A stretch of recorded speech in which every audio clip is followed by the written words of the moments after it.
Nostalji Divan'dan herkese selamlar. Ben Deniz Berat. Bugün Bakugan hakkında 10 gerçek adlı video ile karşınızdayım. Topluluk sekmesinde hangi videoyu istersiniz diye sorduğumda en çok oyu bu video fikri almıştı. Ben de bu yüzden ilk öncelikle bu videoyu çekiyorum. Listeye geçmeden söylemek istiyorum. Eski Bakugan hala dönebilir. Eski Bakugan'ın nasıl geri dönebileceğini de videodaki bir bilgi olarak söyleyeceğim.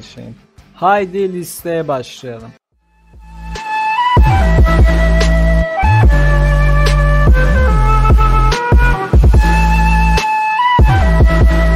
10. Bakugan Japonca versiyonda bazı Bakuganların adları farklıdır. Örneğin Nemus'un adı Japonca dublajda Shaman'dır. Hatta Nemus'un evrimleşmiş adı Saint Shaman'dır. Ancak İngilizce dublajda onu evrimleşmiş Nemus demişler. Bunun sebebi Saint İngilizce'de aziz anlamına geliyor. Diğer adı değiştirmiş olan Bakugan ise şunun ortağı olan Skyrus'tır. Normalde adı Anka kuşu anlamına gelen Phoenix'tir. Bakugan Gandelia İstilacılar serisindeki Kazena'nın Bakugan'ı olan Lumagrov'un gerçek adı Wolfang'dir. Bakugan mangası olmayan bir animedir. Bazılarınız Bakuteç diyeceklerdir. Ama o bizim bahsettiğimiz Bakugan değil. O yüzden onu saymadım. 8. Bakugan yapımcıları Bakugan'ı para için devam ettiriyorlar. Zaten bunu bilmeyen yoktur. Hep yeni oyuncak çıkarmak için yeni karakterler ekleyip üstüne Bakugan oynama araçları getiriyorlar. Bu araçlar Bakugan Savaş Donanımı, Bakunano, Bakugan Savaş Tuzakları, Bakuganların içeride Mektoganlar, Bakuganların birleşmiş halleri ve benzer örnekler verebiliriz.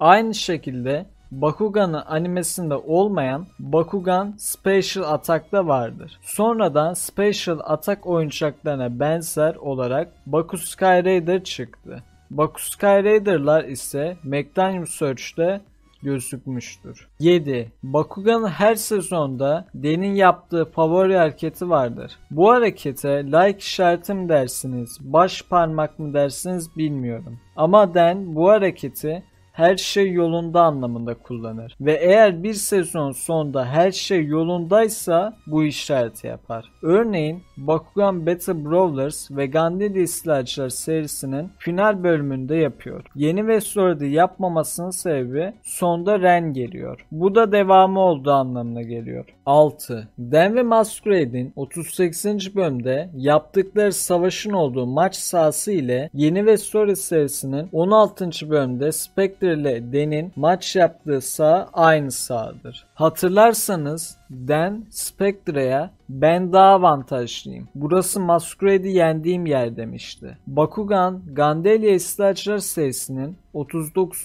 bölümde Den ve Barodius'un maç yaptığı hayali arenada o maç sahasına benziyor. Sanırım Den'in hayaline göre yapılmış. 5. Masquerade'e olan göndermeler. Masquerade'i birçoğumuz seviyoruz. Bunu kabul edin. İsterseniz Masquerade ile alakalı ayrı bir video yapabilirim. Bunu yorumlarda belirtebilirsiniz. Bakugan Magnum Surge'ün bir bölümünde ona gönderme yapılmıştır. Bu bölümde Reptak, ortağı Gans hakkındaki bilgileri Bakugan savaşçılarına anlatır. Gans çok hırslı birisidir ve Den'i yenmeyi çok istemiştir. Kısa bir sürede çok fazla kişi yenerek Den ile karşılaşma onurunu yakalamıştır. Bu demin anlattıklarımı duyan Drago kulağa tanıdık geldi demiştir. Den ise evet ben de öyle bir şey duymuştum sanırım der. Burada Den ve Drago'nun aklına gelen kişinin Masquerade olduğunu düşünüyorum. Diğer göndermemiz ise Battle Planet'te Magnus bir dövüşe giderken karanlığın içinden çıkarak gelmişti. Masquerade'in de Den ile ilk dövüşlerinin başında karanlık bir yolun içinden çıkıp gelmişti. Battle Planet çok fazla izlemediğim için hangi bölümüydü hatırlamıyorum. Ama sanırım Den ile bir dövüşü başlamadan öncesiydi. 4.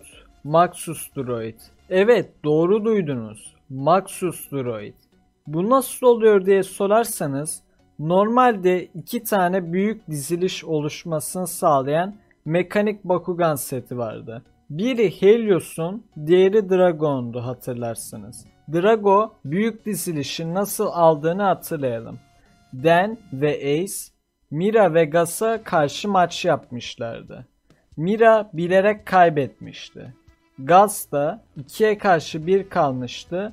Bu durumda 500 güç seviyesi farkı olduğu için mekanik Bakuganlarını kaptırırlar. Den de o aldığı mekanik Bakuganları Spectre'ye karşı kullanır. İlk başta Drago o mekanik Bakuganlar ile birleşme istememişti. Tabi Helios kullanınca o da kullanmak zorunda kaldı. Burada ne demek istediğimi şöyle açıklayayım. Den ve Ace o mekanik Bakuganları almasaydılar onlarla Prens Hydron'un Bakuganı olan Droid birleşecek. Prens Hydron özel biri olduğu için ona Droid adlı mekanik Bakugan yapılmıştı.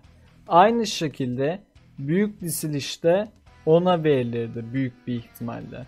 3. Simpsonların bir bölümünde Bakugan'a gönderme yapılmıştır. Bu göndermede Bart'ın arkadaşları Bakugan oynuyorlar. Simpsonları hiç izlemediğim için bunun hakkında çok da bir şey diyemeyeceğim. Bölümü soranlar olursa 21. sezon 18. bölüm diye yazıyor internette. 2. Serpenoid ile Retaloid birbirine çok benzeyen iki Bakugandır. Serpenoid, Den'in ilk Bakugan olduğu söylenir. Hatta Den, Serpenoid'e ne kadar güçsüz olsa bile ona değer verdiği için ilk bölümlerde kullanıyordu. Serpenoid en güçsüz Bakugan olarak kabul edilir. Çünkü Serpenoid'in bir yetenek kartı yoktur. Bakugan Battle Brawlers serisinin 1. bölümünde gördüğümüz gibi Den'in Serpenoid'i çaresiz bir şekilde yeniliyor. Yetenek kartı olmadığını buradan anlıyoruz. Retaloid'in ise bir yetenek kartı vardır. Bu yetenek kartı ise şudur. Retaloid'e rakipten 50 güç sayısı transfer eder ve Retaloid bu savaşı kaybederse onu yenen Bakugan bir sonraki savaşta 100 güç seviyesi kaybeder. Bu yeteneği hatırlarsanız Billy ile Julie'nin arasındaki maçta görmüştük. Retaloid Golem'i zehirlemişti.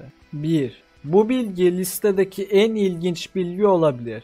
Brandon adında bir çocuk Spin Master'ın düzenlediği bir yarışmayı kazanmıştır. Yarışmayı kazandığı için ödül olarak onun adında bir Bakugan karakteri yapıldı. Bu karakteri İngilizce dublajda seslendiren kişi ise yarışmayı kazanan çocuk yani Brandon'dır. Gözükmüş olduğu bölümler İlk sezonda Naga'ya karşı olan savaşta Bakugan'ı attığını gördük. Diğer gözüktüğü bölüm ise Bakugan Yeni Vestoria'nın 12. bölümüdür. Den ile dünyada karşılaşırlar. Den, Brandon'a belki bir gün yine savaşırız der. Ama bir daha asla Brandon gözükmedi. Brandon Akos özelliğini kullanıyor ve elinde attığı Bakugan'ın Juggernaut olduğu söyleniyor. Tabi sadece top formundan onun Juggernaut olduğunu nasıl anladılar bilemiyorum.